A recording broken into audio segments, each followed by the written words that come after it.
Friends and colleagues, family. How do you feel about a child who has made it from kindergarten to grade 7 and or grade 10 and cannot read?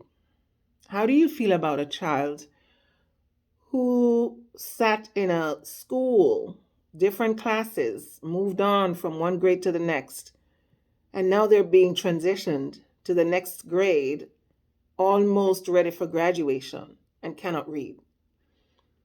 Are we blaming parents for this? Are we blaming teachers for this? Are we blaming who? Who are we blaming for this? Who are we holding accountable for this? Whoa, because that's a problem. If we have children in schools where people are being paid, somebody needs to be held accountable. And I'm not sure it can't be just a teacher, it can't be just a parent.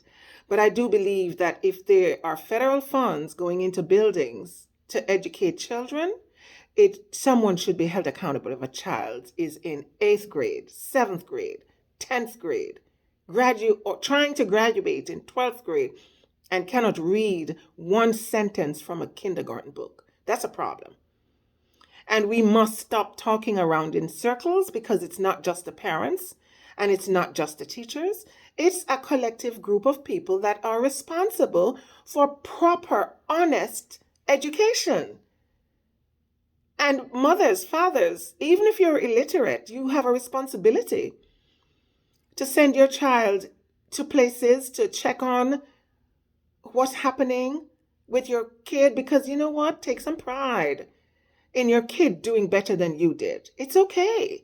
That's what people from the islands are very proud of, their children who are doctors and lawyers and teachers and nurses and the highwayman, because they weren't able to do none of that. But they worked their fingers off and made sure it happened for their kids. So if you're sitting in America and your child cannot read, get up, do something.